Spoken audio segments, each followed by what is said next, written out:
Hello my friends, today we're looking at every cooking and dining item in the traditional African kitchen. This is the first part in a new series called Everything Ever.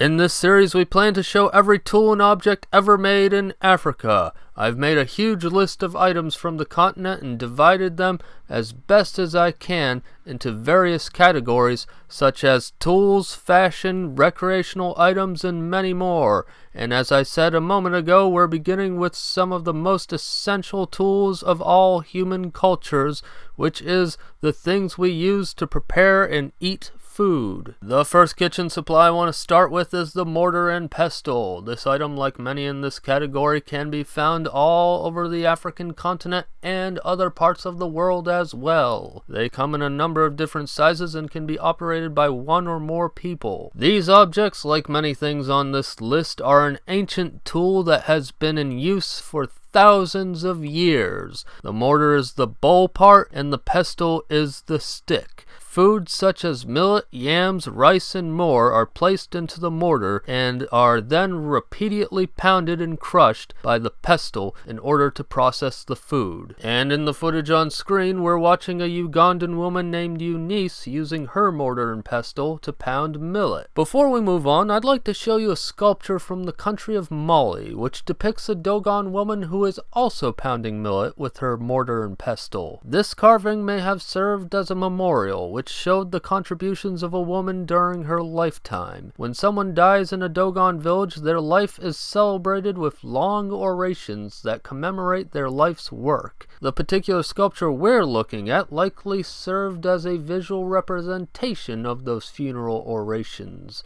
When placed on a family altar, it would have served as an enduring symbol for the important life-sustaining work this mother did for her family. Furthermore, in Africa, things can have multiple meanings, and this holds true for Dogon thought as well, and among the Dogon, the layers of meanings can increase depending upon a viewer's level of knowledge and life experience. In this instance, millet and other grains are a prominent feature in Dogon beliefs about the origin of mankind and the universe itself. Therefore, not only is this artwork a funeral memorial, but due to its connection to the millet grain, it may also allude to Dogon myth. And speaking of African belief systems, although most mortars and pestles are fairly simple in design, some, like this Yoruba example, can be much more ornate works of art, and this one in particular is decorated with characters who honor the Yoruba god known as Shango. This is important to take note of because it shows how even an everyday object, something that may be taken for granted like the humble mortar and pestle, can take on a spiritual significance. Now let's return to the food prepping. Once Eunice has finished pounding the millet, she places the processed millet into the second tool of the day, which is a winnowing basket.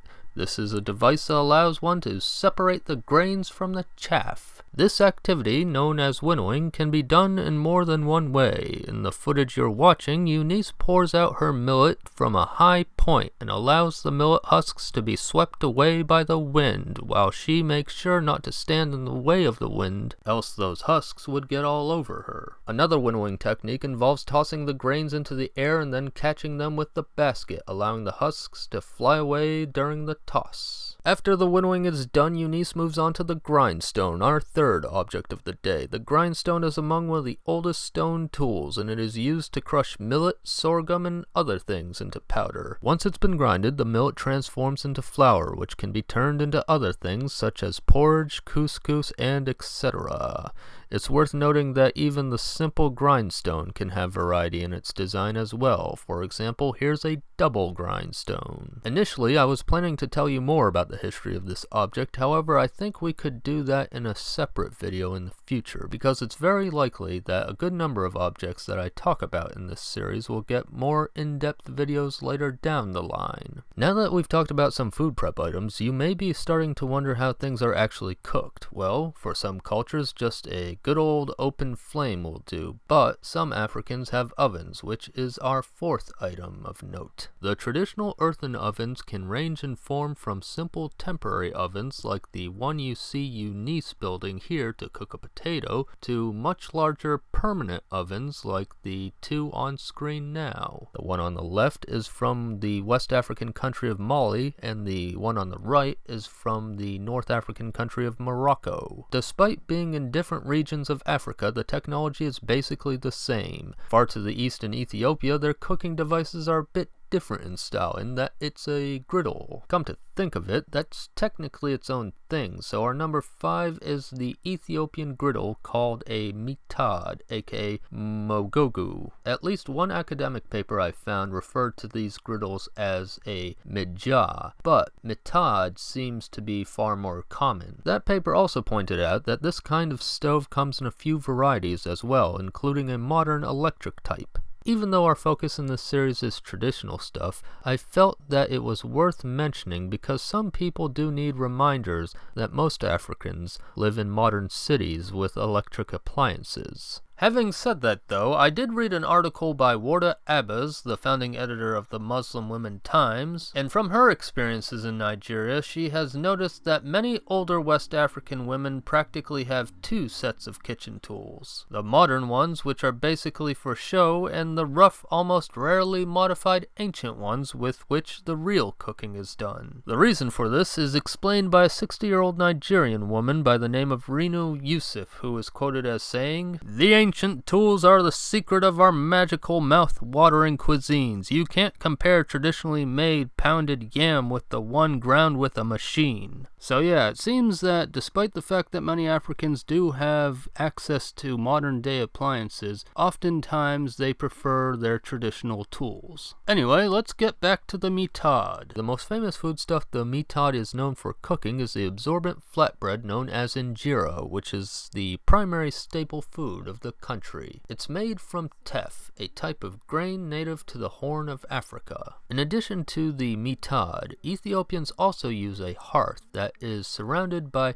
gulicha, which are those thick little pillars that are holding up the cooking pot in this photo. And of course the cooking pot itself is a kitchen item, though since I made a whole other category for vessels, we'll dig more into pottery at a later date. Though we do have some other vessels to mention today in this cooking category, but I do want to briefly state that many African groups use cooking pots as well. Here's a West African example, the Yoruba cooking pot and ikoko irin, and I bring up this particular example to lead into showing some of the Yoruba's accompanying items, such as their pot stand called an adogon, which elevates the pot above the fire. Then there's the omorogun, which is a rather epic sounding name for a very humble item. It's a stick, but a very useful stick for food turning, stirring, and even tossing salads.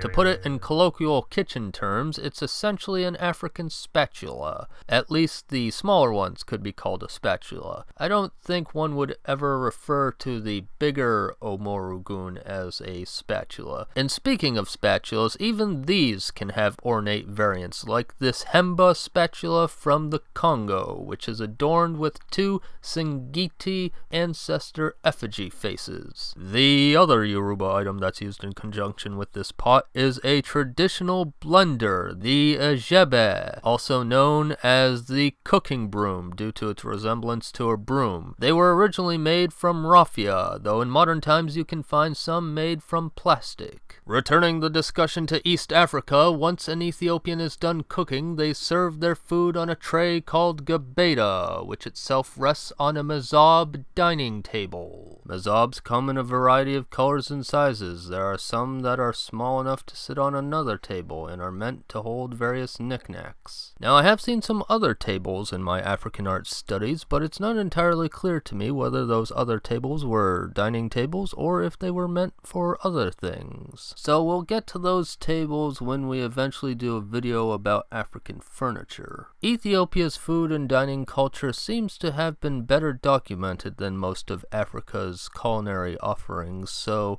expect to hear me refer to Ethiopia again in this video. Now, a moment ago you heard me mention a tray. Africa also has mats and plates. I have all three labeled separately on my list, though you could argue those are all essentially just three words describing the same object. So I'm not going to stress whether those are or are not separate items, but I just wanted to mention how language leaves room for gray areas on stuff like this. So the most basic plate in Africa are ones made from banana tree leaves, which are sometimes cut into square shapes. But, of course, things can get more complicated than that, like the previously mentioned Ethiopian gabeda trays. Ethiopians also have smaller plates which come in the two varieties that are on screen now. These are called taba. And then for a good number of Africans, like the Tutsi of Rwanda, they produce woven mats for their dishes. Furthermore, here's a dish I learned about in the book Africa, the Art of a Continent, that's labeled as a Zulu meat platter, which in the native language is a kwoko. So as you can see, there is a nice variety of food dishes out there. Now, stuff like plates and mats are all well and good, but technically speaking, they aren't a necessity, unlike our next item, which is very important if you ever want to eat soup. Yes, that's right, I'm talking about bowls!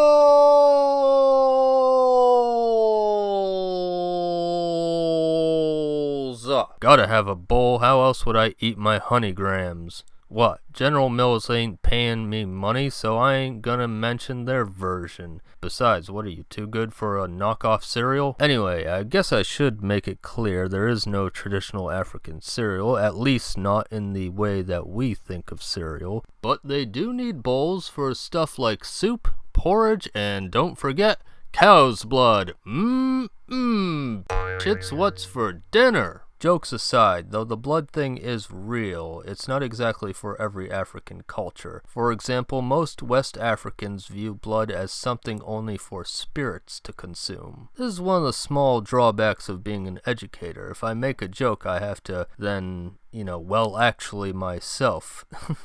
And in case some viewers are feeling particularly judgmental, it's probably worth noting that there are some Europeans that traditionally consume blood as well. Haven't you ever heard of blood pudding? What do you think goes in there? It's animal blood. Anyway, where were we? Oh yeah, bowls. Your basic bowl can be made out of a calabash, which is a type of gourd that Africans tend to hollow out and use for containers. In this example, we can see that intricate designs have been pyro-engraved onto the gourd, which is done by burning lines onto the surface with a heated blade. Of course, Africa has ceramic bowls as well, like this ancient Nubian example, which is decorated with cattle imagery. Cattle in both ancient and more recent times played an important role in the lives of many African peoples, so it's not surprising to see these animals portrayed in African art across time. Bowls are also made of wood. This kind of tall, elaborate bowl was used to hold food consumed during a Hogan's rites of investiture. Hogans are the leaders of Dogon villages, and one such Hogan is depicted on the top of the lid of this bowl. It may in fact be depicting the very first Hogan. Despite its incredible level of detail and meaning, there's an even more important bowl in the Dogon's repertoire. The wooden bowl that first sprang to my mind when I was writing the script is the long bowl of the Dogon people known as a dono koro, which means the Ark of the World. Carved into these Dogon bowls are images pertaining to myths about the origins of mankind. In a ceremony held every year, the Ark of the World bowl held offerings dedicated to both the ancestors and Amma, the supreme creator god. Our last bowl examples are made of metal, specifically bronze, and what you're looking at is part of the Igbo Ukwa collection of items, which constitutes the Igbo's oldest known artifacts and are among the most technically accomplished bronze artifacts in the world.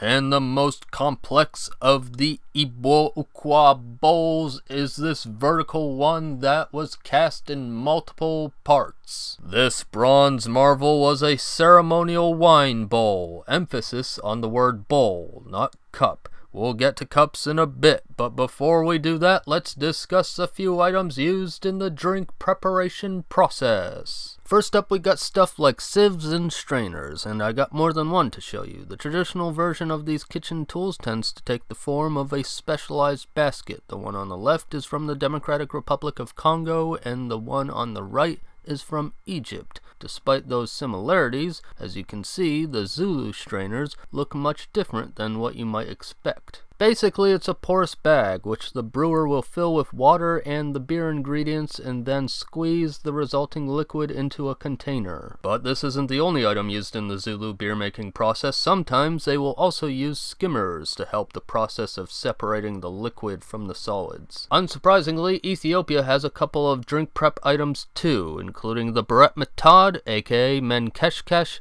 which is used to roast coffee beans. Said beans are then crushed with a mortar and pestle, and then put into a jabena coffee pot, which is used both for the brewing process and serving the coffee as well. Plus, it's worth noting that within the neck of the jabena coffee pot is a strainer that keeps the coffee grounds in the pot when you pour it. From here on, we can finally move on to cups and other drinking vessels. The Ethiopian coffee cup is this dainty item, and though it may not hold much, it is traditional for one to enjoy 3 cups of coffee in one sitting. Of course, Ethiopia isn't the only place in Africa where ceramic cups are made. Here's an example from Korotoro, Chad.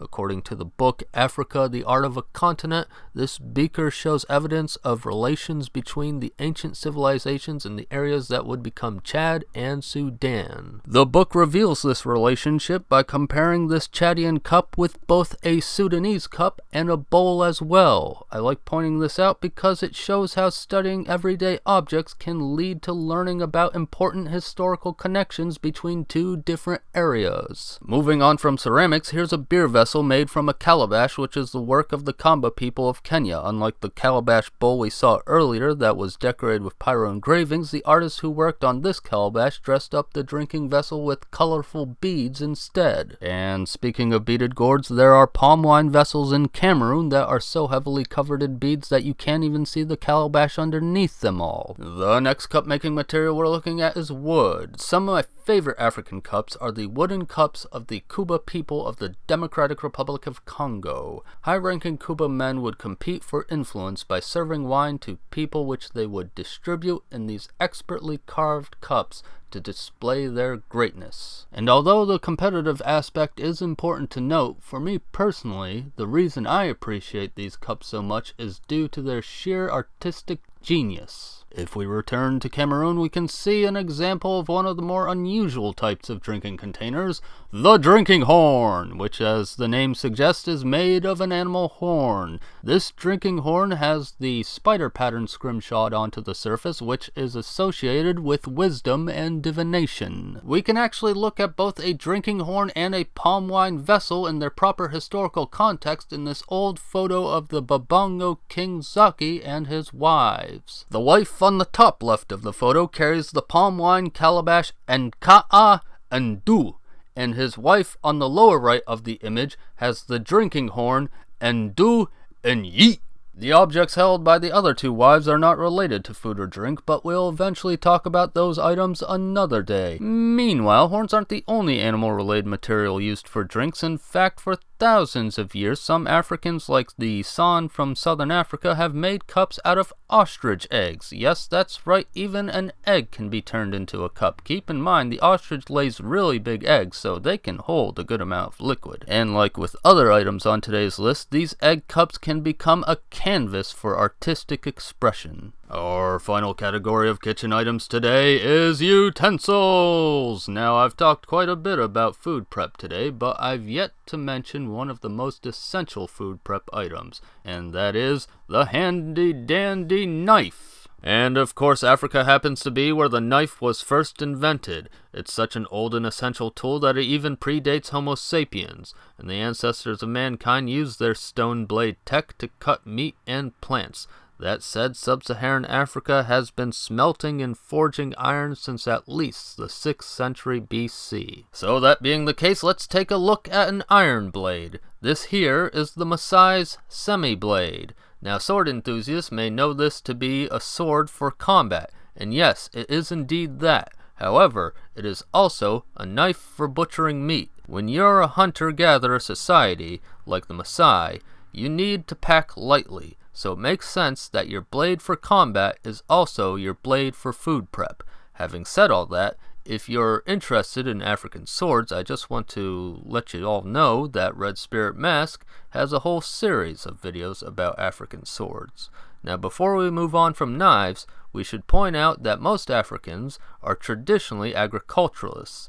And when you have an agricultural society, you settle down and you're more likely to make more specialized items. This, of course, means having more specialized knives for specific purposes. And one of the most unique of the specialized African knives is a food preparation tool called the mbuzi, aka the coconut grater stool. It's a kind of folding chair from East Africa that has a serrated blade affixed to one side. This useful device allows you to sit down and scrape out the innards of a coconut. The peoples of the Swahili coast use the coconut shavings for coconut milk, curries, desserts, and more. Fun fact, the shape of the mbuzi seat is meant to resemble a Quran stand. So when you think of utensils, one of the first things us Westerners will likely think of is the fork. However, like many societies around the world, Africans primarily eat with their hands. However, don't worry, my fellow Americans, Africa can satisfy our food stabbing addiction